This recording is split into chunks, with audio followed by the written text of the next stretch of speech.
নমস্কাৰ বন্ধুসকল, স্বাগত জনাইছোঁ মই এটা নতুন ব্লগলৈ। আজি মই ব্লগটো জাষ্ট দেখাইছোঁ আমাৰ যোৰহাটৰ পদুমণি এনে চাৰিব কিনাৰত আছে যোৰহাটত শ্ৰী শ্ৰী গীতা আশ্ৰম। আজি মই গীতা আশ্ৰমত আহিছোঁ। জাষ্ট মই আপোনালোকক এটা ভিউ দেখাব চেষ্টা কৰিছোঁ। গীতা আশ্ৰমত কি হয়, আচলতে কেনেকুৱা ধৰণৰ কি হয় তাকে দেখাইছোঁ। বহুত ধুনীয়া আছে।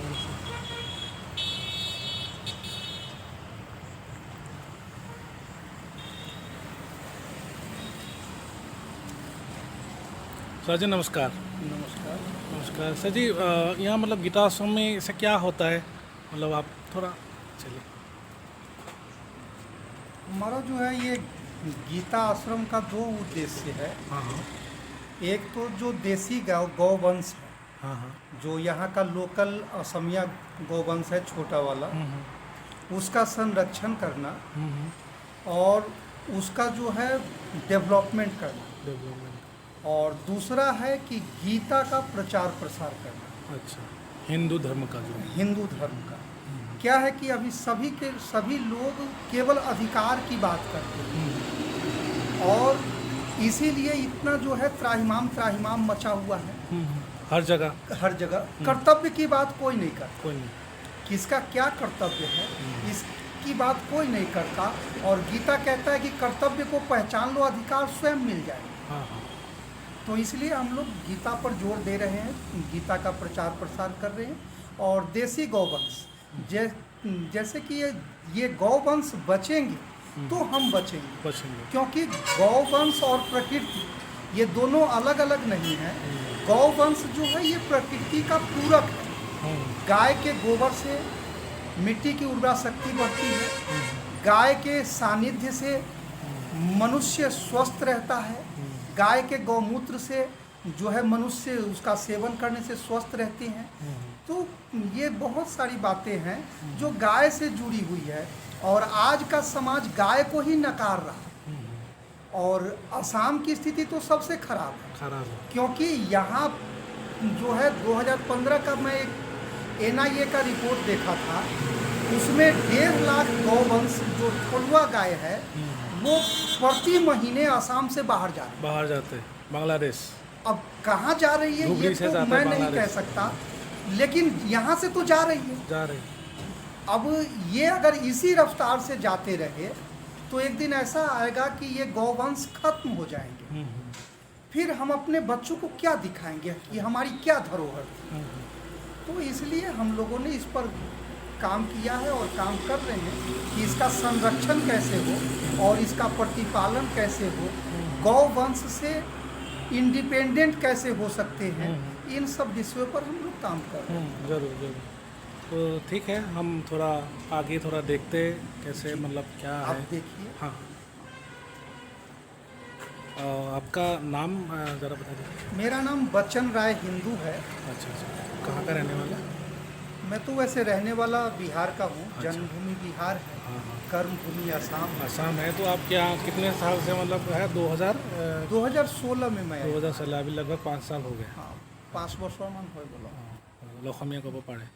অসমীয়া নক'লে কেনেকৈ ক'ব? অসমীয়া জানে আৰু। ঠিক আছে, আৰু ভাল লাগিলে। এইটোৱে ক'লে, এখেতে ক'লে যে মানে যিটো গৰুৰ কথা ক'লে, গৰুৰ কথা কৈ মানুহে কথা ক'লে নহ'ব, গৰু পুহিব লাগিব, দেখাব লাগিব। হয়, সেইটো হ'লে এনেই মুখে গাই থাকিলে নহয়। মুখে গাই থাকিলে ইয়াতে কিমানমান আছে গৰু? আমাৰ ইয়াত 1200মান আছে। 1200মান আছে ন? ঠিক আছে, আমি দেখাবলৈ চেষ্টা কৰিম। অলপ গৈ আছোঁ। ধন্যবাদ আপোনাক। ধন্যবাদ। এতিয়া আমি ভিতৰত অলপ গৈ আছোঁ।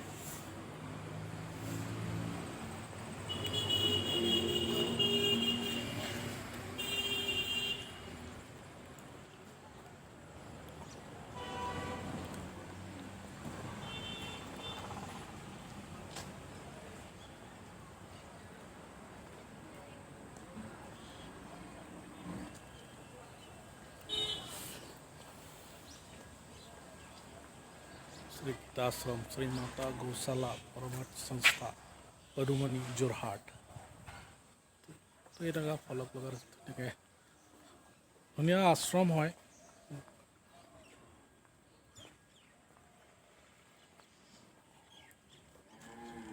মই দেখাম, ধুনীয়া এটা মন্দিৰ আছে এটা। এইটো কামধেনু চিকিৎসালয় ইয়াত অলপ চাগে হেৰি আছে, অলপ বেমাৰ থকা না গৰু আছে চাগে ইয়াতে। ইয়াত প্ৰতিপালন কৰে বেমাৰ থকা গৰুবিলাক।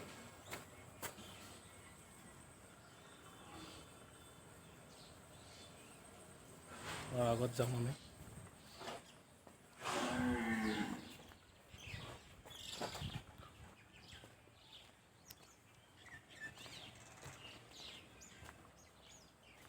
ইয়াতে গৰু আছে, গৰু সংৰক্ষণ কৰে তেখেতসকলে। বহুত ধুনীয়াকৈ খাব মেলিব দিয়ে, হেৰি কৰে, চফা কৰি আছে মানুহে।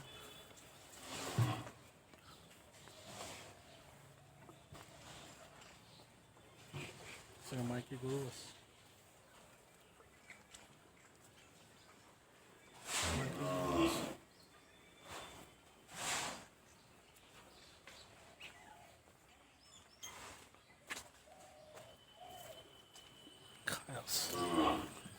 খেৰ কুটি দিছে ন, খেৰ কুটি দিয়া আছে, খেৰ খাই আছে গৰুৱে।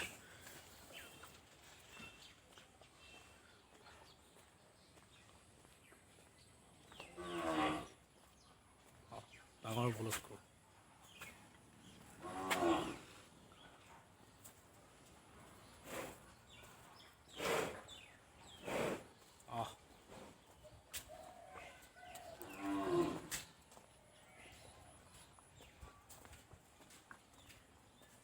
ডাঙৰ ডাঙৰ গৰুবিলাক, বলদ গৰুবিলাক এটা এটা কোঠাত বনা আছে, এটা খোজে মানে এইবিলাক গৰু।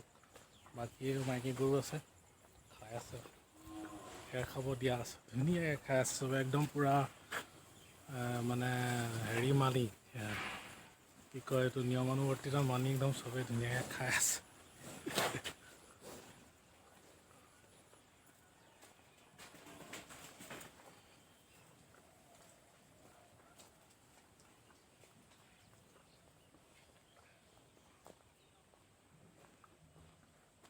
ইয়াত সৎসং হয়, শ্যাম সৎসং ভৱন। তো ইয়াতে শ্যাম সৎসং ভৱন আছে, অলপ দেখাম আভাস এটা।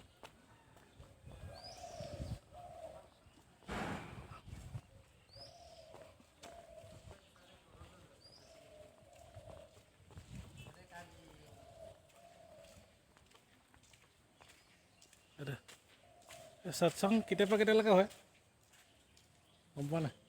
সৎসং কেতিয়াবা কেতিয়ালৈকে হয়? এটা সৎসং হয় ন, কেতিয়াবা কেতিয়ালৈকে হয়? একলা বিদ্যালয় ন, একলা বিদ্যালয় গম নাপোৱা? ৰাতিপুৱা 5টাৰ পৰা, ৰাতিপুৱা 5টাৰ পৰা তাৰপিছত সন্ধিয়া বজালৈকে থাকে। সন্ধিয়ালৈকে হয়।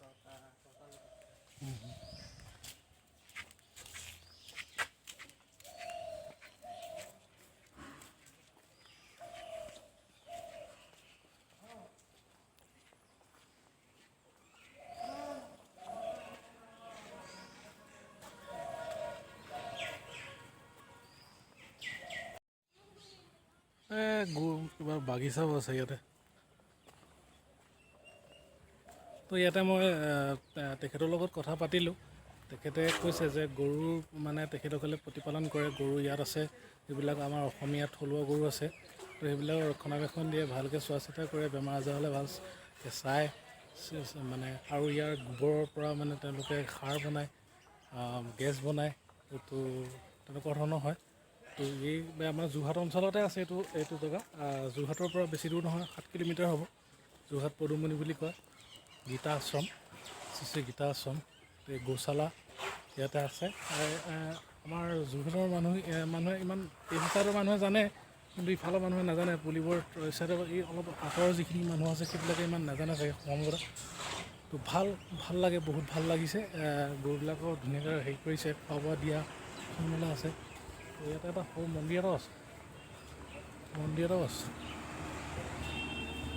মন্দিৰৰ শ্ৰী কামধেনু মন্দিৰ ধুনীয়াকৈ বনাই থোৱা আছে।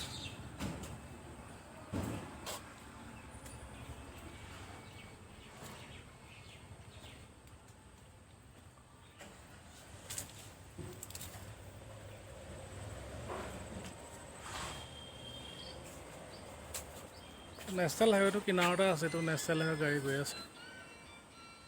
এইটো পানী ন, ৰিজাৰ্ভাৰ হয় ন?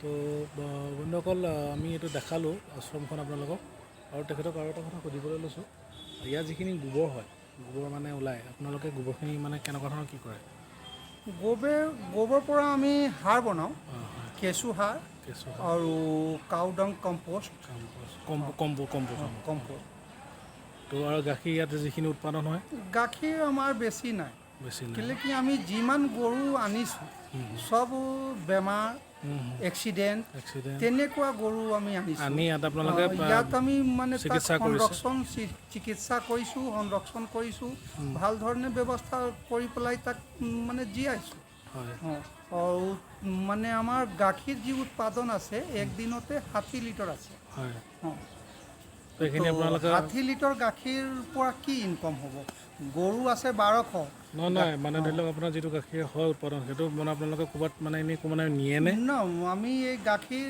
যি আমাৰ ইয়াত ডোনৰ আছে হয় যি 1 বছৰৰ কাৰণে এটা গৰু প্ৰতিপাল কৰি আছে তেখেতক আমি 1 লিটাৰ কৰি দিওঁ আচ্ছা আচ্ছা ডোনাৰখিনি হয় হয় হয় ঠিক আছে ধন্যবাদ আপোনাৰ কথা পাতি ভাল লাগিলে আকৌ ধৰি লওক কেতিয়াবা আহিম আকৌ নিশ্চয় ধৰি লওক আহি মেলি আমাৰ ওচৰতে এনেকুৱাবিলাক আছে নিজৰ বুলি ভাবিব আপোনাৰহে আছে হয় হয় আমাৰ সনাতন ধৰ্মৰ যিমান সনাতন ধৰ্ম মানুহ আছে চবৰে এইটো আছে হিন্দু ধৰ্ম মানে আপোনাৰ গৌ মাতা সন্মান কৰিব লাগে বা এনেকৈ সংৰক্ষণ কৰিব লাগে বা তেনেকুৱা কোনো ধৰণে ৰাস্তাই ঘাটে এনেকৈ পেলাই থ'ব নালাগে কিবা বেমাৰ হ'লে গৰু সমৃদ্ধ হ'লে আমাৰ সনাতন ধৰ্ম সমৃদ্ধ হ'ব মানে দুটা একদম ৰিলেশ্যন আছে যেনেকৈ বাপেক পুতেক ৰিলেশ্যন থাকে তেনেকৈ মানে গৰুৰ লগতে সনাতন ধৰ্মৰ তেনেকুৱা ৰিলেশ্যন গৰু সমৃদ্ধ যেতিয়া আছিলে ভাৰতৰ কেশৰীয়া ধ্বজ গোটেই বিশ্বত চলি আছিলে যেনেকৈ গৰু নাইকিয়া হৈছে তেনেকৈ ভাৰতৰ যি ধৰ্ম সনাতন ধৰ্ম সেই সনাতন ধৰ্ম গোটেই বিশ্বৰ পৰা নাইকিয়া হৈ গ'ল আৰু এতিয়া ভাৰতত যেতিয়া গৰু সমৃদ্ধ আছিলে তেতিয়া এই ভাৰত অখণ্ড ভাৰত আছিলে সমৃদ্ধ ভাৰত আছিলে যেনেকৈ গৰু নাইকিয়া হ'ল তেনেকৈ ভাৰত দৰিদ্ৰ হৈ গ'ল মানে আমাৰ এতিয়াতো অৱস্থাই নাই অসমীয়াতো এষাৰ কথা আছে এইটো যেনেকৈ ধৰি লওক যাৰ নাই গৰু সি সবাতোকৈ সৰু অসমীয়াতে এইটো কথা আছে কি जिसका गाय नहीं সি চবতকৈ সৰু सबसे छोटा है মানে আৰু অসমীয়া যি আমাৰ কালচাৰ ইতিহাস তাত যদি আপুনি 50 বছৰ বেকত যাওক তেতিয়া তেনেকুৱা ছিষ্টেম আছিলে কি যাৰ ঘৰত গৰু নাই তাক কোনো ছোৱালী নিদিয়ে মানে তাৰ কোনো অস্তিত্ব নাই সমাজত তেতিয়া তেনেকুৱা ধাৰণা আছিল মানে গৰু আছে সি সমৃদ্ধ আছে এইকাৰণে তাক ছোৱালী দিয়ে তেনেকুৱা এটা ধাৰণা সেই ধাৰণাটো নাইকিয়া হৈ গ'ল এতিয়া কুকুৰ চাই পেলাই দিয়ে ঠিক কৈছে আৰু তেনেকৈ আমাৰ সংস্কৃতি নাইকিয়া হৈ গৈ আছে আৰু অসমৰতো বহুত দয়নীয় স্থিতি আছে হিন্দু মানুহৰ কাৰণে আৰু এতিয়াও যদি হিন্দু নাজাগে তেতিয়াতো মানে কি হ'ব ভৱিষ্যত কোনো ঠিক নাই ঠিক আছে ধন্যবাদ ওম জয় শ্ৰীৰাম ভাল লাগিল ঠিক আছে আমি দেখালোঁ গীতা আশ্ৰমৰ গীতা আশ্ৰমত কি হয় কি মানে গৰুবিলাক কেনেকুৱা কি হয় কোনে ডোনাৰ কৰে গাখীৰবিলাক কি কৰে গোবৰৰ পৰা কি বনায় সকলোবিলাক আমি দেখালোঁ আপোনালোকক তো আপোনালোকে চাই ভাল পাব বুলি আশা ৰাখিলোঁ ভিডিঅ'টো ভাল লাগিলে লাইক কৰিব কমেণ্ট কৰিব শ্বেয়াৰ কৰিব আৰু ধন্যবাদ